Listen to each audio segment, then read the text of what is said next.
Tại nó sạch thái giống mà luôn có lỏng nó rồi giờ càng nó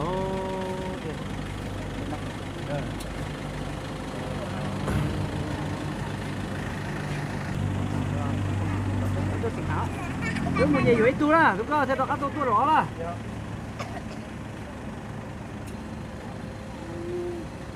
Không có tật chế đâu. Phải nói là.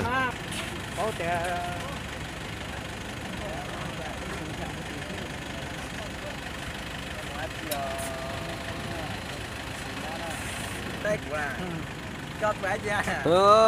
Giờ theo vào xin à, chẳng có gì nữa. Nó bé mua số ai nó Giảm màu vị ha. ra mỏ vị nha.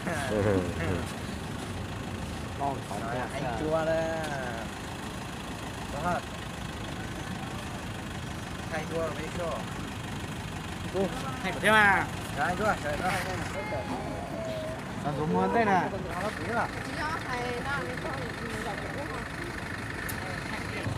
Đó, bây giờ muốn nó to đó.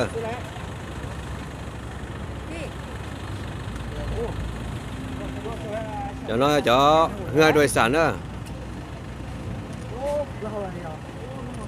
Cho nó cũng cho phải em á, bây ta tỏi một số đèn nặng đó, nhớ đồ xa. Mường trồng phết thế mường hồng xà nữa. Bên nó giờ hoàn nó chốn lo nè. Ở giờ nó giờ tí tí nè. Giờ nó giờ hoàn nó chốn lo. Để trí sản kịp tỏi nó nè, giờ nó nè. Quan đó hay hơn, như từng nhạc của nó.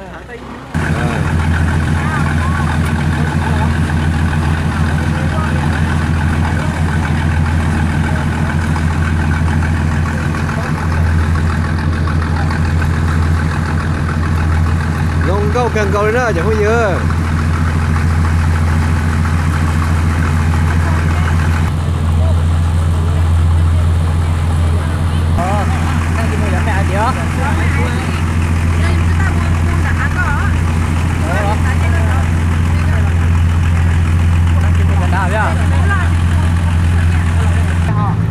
Rồi chỉ thích cho à đó. Trời sáng sáng Cái sẵn cho cũng trả liền. trời sáng sáng chạy sẽ tới giờ à?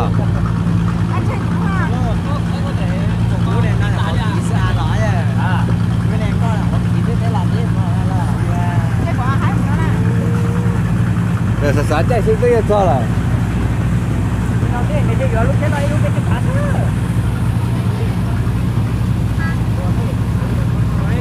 Tôi vào xin nữa, chẳng có gì đó, chẳng có lòi rẻ tê tê lên đó.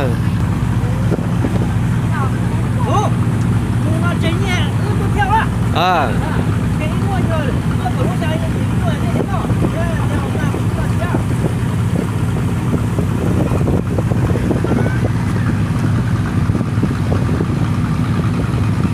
Cho nó bé một sáng đèn nặng đó xa, mình chồng phải sát tí đó. Giờ tao nó giờ tắt thay tội của phải em đó, giờ nó của giờ luôn nóng đó. Giờ luôn nóng đó, giờ nó chờ luôn nóng, giờ báo phải em đó. Giờ nó nó chuẩn lo đó. Của nó em nhỉ đó. Tôi tối giờ tí nữa. Tôi nhớ sổ lúc chế sổ ra.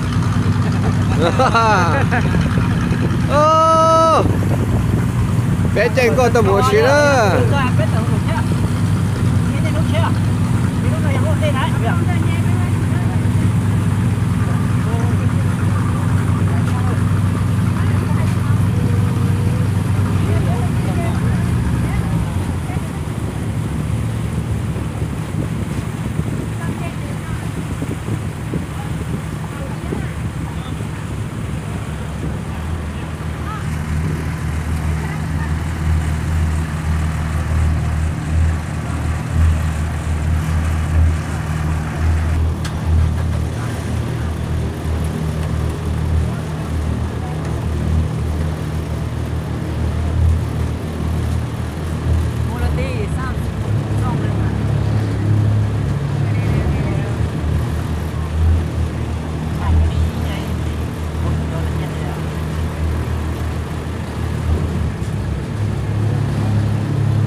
có chập lại nữa chứ không gì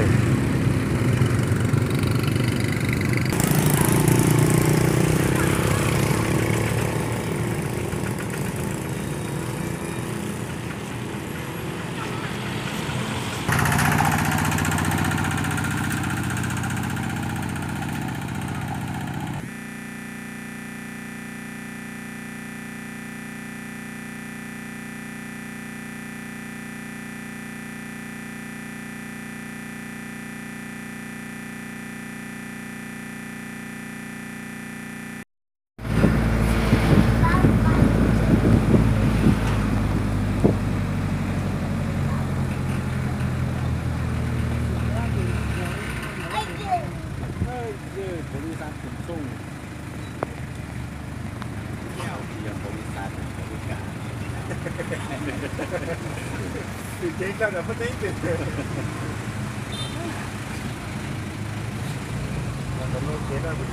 Ô, dùng.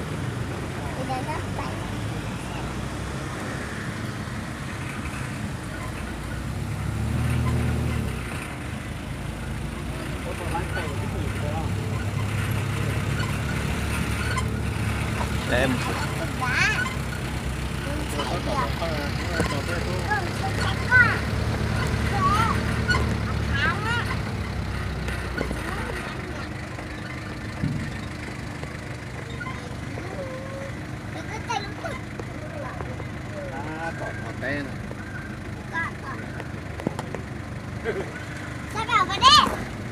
nhỏ tí hả,